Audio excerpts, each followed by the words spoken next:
சீரியல்களின் full எபிசோடுகளை Sun டிவியில் ஒளிபரப்பான உடனே எக்ஸ்க்ளூசிவாக சன் நெக்ஸ்டில் மட்டும் ஃப்ரீயா பாருங்கள்.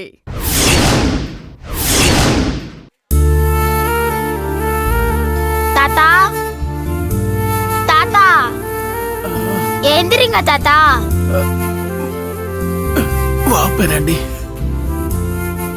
என்னங்க தாத்தா டீ குடிங்க. வேணாம் பேராண்டி. வேண்டான்னு சொல்லாதீங்க தாத்தா. காலையில கூட ஒரே ஒரு இட்லி தான் சாப்பிட்டீங்க. இந்தாங்க டீ குடிங்க குடிங்க.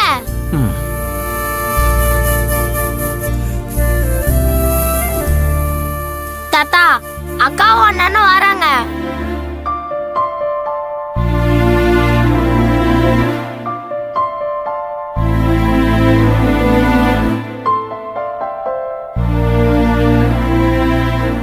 ஐயா வாமா ஈஸ்வரி. வாப்பா அழகு. ஆமாம்மா. இப்போ உங்களுக்கு உடம்பு எப்படி இருக்கு?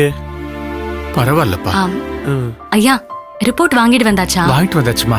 பேராண்டி அந்த ரிப்போர்ட் எடுத்து ஈஸ்வரி கிட்ட கொடு.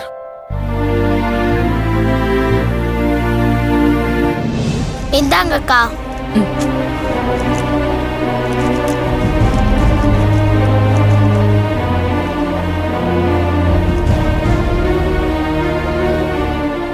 ஈசு, பாய் மாமாக்கு என்னன்னு போட்டிருக்கு? உடம்பு எப்படி இருக்கான்? அல்சர் சின்னையா. அல்சர் இருக்கா? ஆமா சின்னையா, ரொம்ப சிவியர் ஸ்டேஜ்ல இருக்கு. அதனாலதான் இவர் பிளட் வாமிட் பண்ணிருக்காரு. என்ன மாமா நீங்க உங்க உடம்ப கவனிச்சுக்க மாட்டீங்களா? இதுக்கப்புறம் நான் உடம்ப கவனிச்சு என்னப்பா பண்ண போறேன்? அப்படி சொல்லாதீங்க ஐயா. சாப்பாட்டுல காரம் புளியெல்லாம் நிறைய சேர்த்துக்க கூடாது. நேரத்துக்கு கரெக்டா சாப்பிடணும். நான் எப்படிமா நேரத்துக்கு சாப்பிட முடியும்? ஏன் பாய் மாமா அப்படி சொல்றீங்க? என்ன மாதிரி ஏழைக்கு பசிக்கிறப்ப சாப்பாடு இல்லையேப்பா. கிடைக்கிறப்பதான்ப்பா சாப்பாடு. இந்த பேராண்டியோட வயசுல இருந்து பசி பசினுதான்ப்பா ஓடிக்கிட்டு இருக்கேன். ஆயுசே முடிய போகுது. அந்த ஓட்டம் இன்னும் முடியல. அதனால இனிமே எதை எப்ப சாப்பிட்டா என்ன, சாப்பிடாம இருந்தாதான் என்ன? ஐயா நீங்க இப்படி பேசுறதே எனக்கு மனசுக்கு ரொம்ப கஷ்டமா இருக்கு. என் மாமா இருந்தா உங்களை எப்படி பாத்துருப்பாரோ அதே மாதிரி பாத்துக்க நாங்க இருக்கோம். உங்களுக்கு எதுவுமே ஆகாது. ஆமா மாமா, நீங்க இங்கேயே இருந்தீங்கன்னா நேரத்துக்கு சாப்பிட மாட்டீங்க. நீங்க நம்ம வீட்டுல வந்து தங்கிக்குங்க.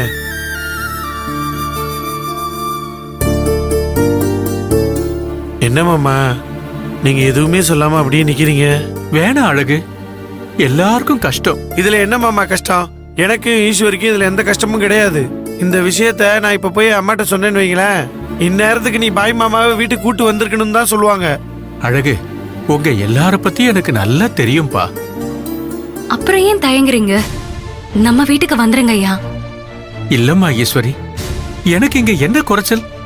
என் பேரை என்ன நல்லபடியா பாத்துக்கிறான். வேளா வேலைக்கு சாப்பாடு மாத்திரையெல்லாம் எடுத்து தரான். நான் வேணான்னு சொன்னாலும் கேட்காம எல்லாமே செய்யறான்.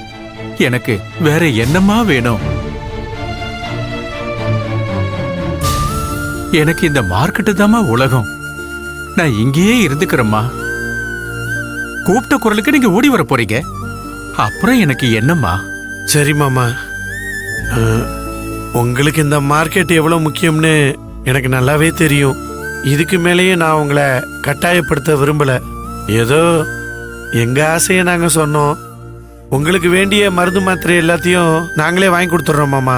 நீங்க ஒரே இடமா இருந்து ஓய்வு எடுத்துக்கோங்க மாமா. சரியா? சரி மாமா, அப்ப நாங்க ஆபீஸுக்கு போறோம். டே பிரியாணி வாடா போலாம். வாய்ஸ் இந்தாங்க ஐயா. வரங்க ஐயா. அம்மா ஈஸ்வரி. ஐயா என்னங்க ஐயா? ரத்னத்தை பத்தி நான் உங்ககிட்ட சொன்னத இப்போதைக்கு நீ உன் புருஷன்கிட்டயோ மாமியார்கிட்டயோ சொல்லிடாதம்மா. இல்லங்கய்யா, சொல்ல மாட்டேன். அதே மாதிரி சக்தி கிட்டே சம்பத்துக்கிட்டயும் கொஞ்சம் ஜாக்கிரதையா இருமா. சரிங்க ஐயா, நான் வரேன். உடம்ப பாத்துக்கோங்க. சரிம்மா.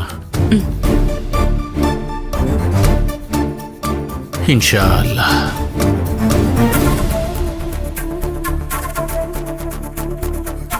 சித்தப்பு, பாய் மாமாவுக்கு உடம்பு சரியில்லை.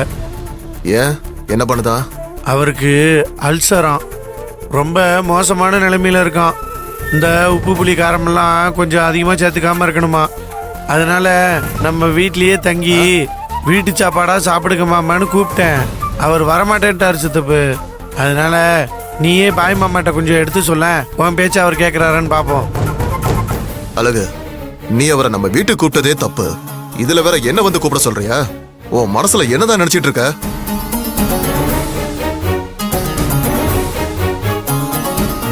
என்ன சித்தப்பு நீ, நான் இப்ப என்ன சொல்லிட்டேன் நீ இப்படி கோவப்படுற? பாய் மாமா அப்பாவோட ஃப்ரெண்டு தானே. ஃப்ரெண்டு தான், அதுக்காக வேணா பணம் கொடு, இல்ல வேற ஏதாவது உதவி பண்ணு. அதை விட்டுட்டு நம்ம வீட்டுக்கு கூட்டு வர வேலையெல்லாம் வச்சுக்காத. ஏன் சித்தப்பு, பாய் மாமாவை நம்ம வீட்டுக்கு கூட்டிட்டு போறதுல என்ன தப்பு? அவருக்கு தான் யாருமே இல்லைல்ல, அவர் பாவம் இல்ல. நம்ம வீட்டில் கடல் மாதிரி இடம் கிடக்கு, பாய் மாமா ஒரு ஆள் வந்து தங்குறதுல என்ன தப்பு இருக்கு சொல்லு? போதும் அழகு, முதல்ல அவரை மாமா மாமான்னு கூப்பிடுறத நிறுத்து. ஏன் அவரை மாமான்னு கூப்பிட்டா என்ன தப்பு சித்தப்பு? ஏற்கனவே சம்பத் ஒரு பக்கமா நம்ம வீட்ல இருந்து பண்ற பிரச்சனை எல்லாம் பத்தாதா? இதுல பாய் மாமான்னு இன்னொரு விருந்தாளியை கூப்பிட்டு வந்து அந்த அளவுக்கு ஜோடி சேர்த்து விளையாட பாக்குறியா? இந்த வேலையெல்லாம் நீ வச்சுக்காத. என்ன கேட்காம பாயை நம்ம வீட்டு பக்கம் கூட்டு வந்தா. சக்தி சார், ஒரு நிமிஷம். நீங்க பேசினதையும் சின்னையா பேசினதையும் நான் வெளியில இருந்து கேட்டுட்டு தான் இருந்தேன். பாயையா மாமாவோட க்ளோஸ் ஃப்ரெண்டுன்றதுனால சின்னையா அவரை மாமான்னு கூப்பிடுறதுல தப்பு ஒன்றும் இல்லையே சக்தி சார். இல்ல ஈஸ்வரி. இருங்க சக்தி சார், பாயையாக்கு உடம்பு சரியில்லாதனால சின்னையா அவரை வீட்டுக்கு கூட்டிட்டு போகணும்னு நினைச்சதுலயும் தப்பு இருக்கிற மாதிரி எனக்கு தோணல. அப்புறம் எதுக்கு நீங்க இவ்ளோ கோவப்படுறீங்க? இல்ல ஈஸ்வரி, உனக்கு அந்த பாயை பத்தி தெரியாது. நீ நினைக்கிற மாதிரி அவரு அண்ணனுக்கு ஒன்னும் க்ளோஸ் ஃப்ரெண்ட் எல்லாம் கிடையாது. ஆபீஸ்க்கு சாம்பிராணி போட வர்றப்போ அவருக்கும் அண்ணனுக்கும் பழக்கம். பாக்குறப்போ 2 வார்த்தை பேசிப்பாங்க, அவ்வளவுதான். என் அண்ணன் இறந்ததுக்கு அப்புறம் அவர் ஆபீஸ் பக்கமோ வீட்டு பக்கமோ எட்டி கூட பார்த்தது கிடையாது. இப்ப திடீர்னு என்னன்னு தெரியல, நீ வந்ததுக்கு அப்புறம் தான் ஆபீஸ் பக்கமோ வீட்டு பக்கமோ தலைய காட்டுறாரு. சரிங்க சக்தி சார், அடிக்கடி வந்து பார்க்கலங்கிறது ஒரு குத்தமா? இல்ல ஈஸ்வரி, நான் அப்படி சொல்லல. உனக்கு எப்படி சொல்லி புரிய வைக்கிறதுன்னு தெரியல. சார் நீங்க எப்படி வேணாலும் சொல்லுங்க, நான் புரிஞ்சுக்கிறேன். ஈஸ்வரி, நான் ஓப்பனாவே சொல்றேன், அவர் நல்லவர் கிடையாது. நான் சொல்றத சொல்லிட்டேன், அப்புறம் உங்க இஷ்டம்.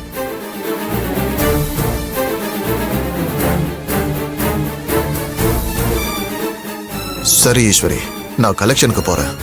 பணம் கொண்டு வந்திருக்கியா? இந்தாங்க.